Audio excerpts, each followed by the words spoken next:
next job has been actually popping some of these acoustic deadening pads, which unfortunately I don't think they're all that good, the ones that we've bought. They don't seem heavy enough to deaden the sound, but what we've got, we're going to go with it. Hopefully we're going to invest in some better ones on the other side, but we just needed to put them in on this side because the shower unit's going in soon. So we've popped these on each panel, and then we've got some loft insulation to go over the top of it to insulate inside. And we've broken it all up and stuffed it in all the crevices, and then we've gone over in longer sheets, as you can see, and we've actually glued these on with the this strong adhesive. Yeah, it's a high strength contact adhesive. So we cut everything to size and then glued it all on. You can just see some of the yellow contact adhesive along the top edge there. But we've just made sure that everything's got some packing inside, so it's well insulated, and then covered it up. Now the next stage, hopefully, I'll be putting a waterproof membrane over the top, and we're going to go with just a regular damp-proof membrane that we're going to attach over the top of it before we put the wood paneling in.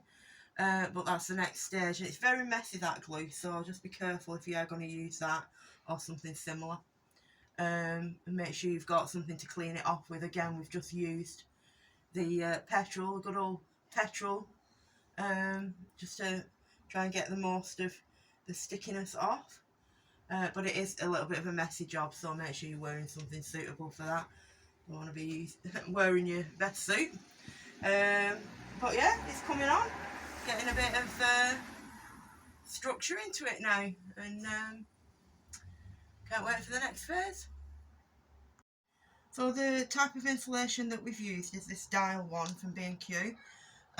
It's currently priced at I think it's £22 a roll. It's made from recycled plastic bottles actually, so it's relatively good for the environment, as good as plastic is. But we've used it for its obviously its thickness. You've got your information all here on the back. It's 2.2 metre square coverage on it, so we're guesstimating we'll probably need 4 to 5 rolls, maybe branching into a 6th roll, depends how economical we are with it. But the conductivity is great on these, so it should be really good thermal properties to it, keep us toasty, or vice versa in the summer. I think that's all we need to know really. It's fire safe, it's okay for using next to electrics, as it says here, and ensures that the cables don't overheat, so it's good from that perspective as well, so quite safe to use in the van. So when it comes to the electrics, it does give clear instructions that it shouldn't be laid over electrical cables. So from the perspective of being in the van, we're going to have to route them a suitable distance. It's suggesting a gap of 15 centimetres. Now, we might be able to get a 15 centimetre gap away from it. However, now we're in a van, so we're going to have to compromise on some things and just try and make it as safe as possible with the wires running adjacent to it. Right, so we've had a bit of a learning curve moment. We did want the sound deadening pads to go on the inside of the van panels, so it'll deaden any sound of rain or whatever vibrations happen in the van. However, we bought these from Temu. Seemed like a decent price, said they were beautiful pads. However, incredibly lightweight when they've arrived. Just seems like foam insulation padding. And these were I think at the time we bought them we were just around about £15 for 20 of them. I think you can get 10 for £4.4p we've just looked at. However, they're not the thick rubberised sound deadening ones, and you can check that, you can feel it anyway when you pick them up. If you just pop them on. So what weight have we got for all 10 of them there now? 107 grams, is it? It's 9. I've used, yeah, one into that pack. There's 9 in that pack. Oh. So you're looking at about 110 grams for 10 of them. And they're very flexible, very lightweight, flimsy. Now, the real stuff, which has got the rubberised section on, we went for these ones, Matte Pro, Dead Matte Pro, they're called, sound deadening. And straight away you can feel a heavier quality on them. And it actually does say on these ones, 10 sheets of foiled 100% butyl rubber. Each sheet measures, well, they're roughly the same measurement. Oh, they're actually a bit smaller. The real ones are a bit bigger than the other ones that we ordered. And these came out around about £28 for 20, but you can absolutely tell the difference. Just one of those is 183, does that say? 165. Oh, can't see it upside down. Hold on. Oh yeah, 165. So just for one, it's a heavier weight than all 10 of those put together. And obviously this is going to have a better sound deadening effect on what we achieve in the van. Anything else you need to add, Andrew? No, I think you covered everything. Yeah, I think we've covered everything. The self-adhesive foil backed, the same as the other ones were, but like I said, much better quality and worth that extra £13 spend. Because they're going to do the job effectively, whereas the other ones aren't. They're going to provide a bit of insulation, but you know, you're going to put other insulation on there anyway, so they're a bit obsolete, to be honest, these ones now. We will use them somewhere in the van, but not for the sound deadening. Today, because it's absolutely lashing it down outside, and conveniently we're at a point where we can actually just do things inside, we're going to be tackling the tanking on this side. So if you look at this side, we're up to the point where we've put the insulation in. We put the butyl pads like these ones at the back. We've stuck those sound deadening pads underneath, and then we've put the insulation on top of it, glued all that in position. So on this side, that's what's behind here. One sec. So, sorry, there we go. So because the shower unit we're planning on putting in here at the side of the bed, obviously we need to then tank on top of it. So we've got this damp proofing membrane and literally glued it and taped it in. It doesn't look pretty at all, as you can see, but it's essential really to keep the moisture out of the van, really, because a lot of condensation will potentially build up. We're trying to reduce that possibility of happening and affecting the structure of the van.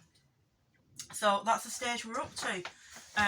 What we're actually going to do now is put some battening in position. We've actually attached some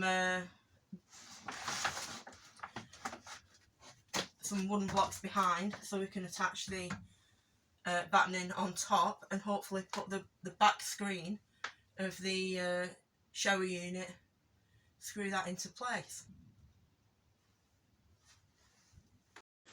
So we had the idea that we were going to use a polystyrene insulation and adhere it to the roof of the van. We're just testing some adhesives. So that's the grab adhesive that Andrew's just put on. But just have a quick look at that high strength contact adhesive. It's a good job we checked it because we were planning on using that. Look how it's eaten into the polystyrene. It's really eaten into it. It's very concave in that area now. So that is definitely not a suitable... Yeah, it's melted it away. Just to confirm it. Yeah, look how deep that crevice is there now. And that was completely flat, that piece. Right, put some of that grab adhesive on now. So the grab adhesive, that's been smoothed out. See what happens. Is that? Doesn't seem to be reacting at the moment, so fingers crossed we'll be able to use the grab adhesive.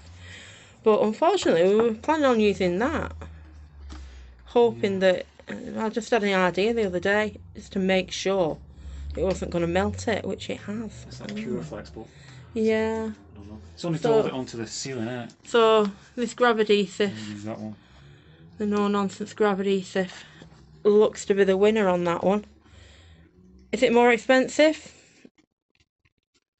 Well, then that you mean? Yeah. I don't know. That's probably comparable, to be honest. That's better 20. It's like contact adhesive. Yeah, like is it £23 something like that? A can. That was about 11. Was it 11 quid? Oh, yes, it was. It's about £11. And how much are these? Only a couple of quid each, but yeah. So we might use about 2 of them for the whole thing. So yeah. It's just contact adhesive is better because it's obviously, like the name suggests, it's adheres on contact. Yeah. Where that you need to like press it together. Yeah, it needs some pressure behind it till it sets.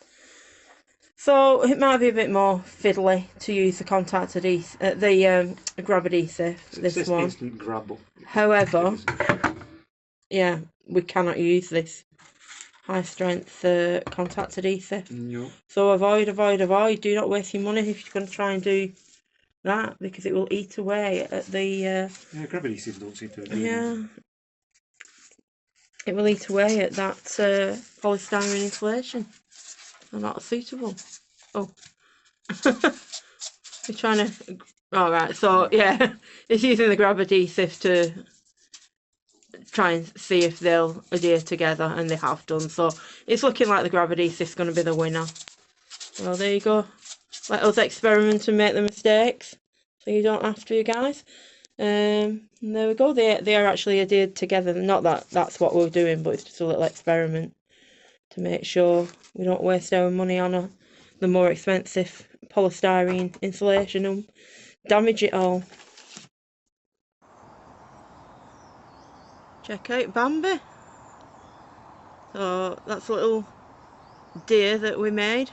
We do welded sculptures, and it is just one. The bit behind is a shadow, obviously, but yeah, he's lovely when he's lit up at night. A bit more of our creativity. We cut this together one evening, but while he's been off work, he's actually adhered it to the ceiling using the Sikaflex substitute, the Pure Flex that we've got, which didn't melt the polystyrene. We did a little video on how certain adhesives will affect polystyrene and melt it if it's a solvent based one. So that's the stage that he's got up to. He's taped all the joints so it seals it all in with this silver foil tape. But he's also created some fixing points, so when we're putting the wooden panels up to the roof, hopefully this weekend, there's some fixing points that we can screw into. Bit of forward planning. So sorry we've not had video footage of that, but he's done that while he's been off work, and obviously there's been no one to film at the same time. It's a sliding door, all insulated. The top bit there, that's like 25mm polystyrene doubled, so there's like 50mm of polystyrene fitted perfectly in the recess, just flush. But the lower ones, because all the cables running behind it for like the latches and stuff, I've only managed to fit a 25mm single sheets because all the cables run behind the insulation. But it's best I can do anyway. Don't know what's more could have done with it, but it should help, I think. Also, yeah, closing door from the inside, I found it was a bit of a pain, so I've put this handle there, so when you're sliding it shut, you've got something to pull it in with.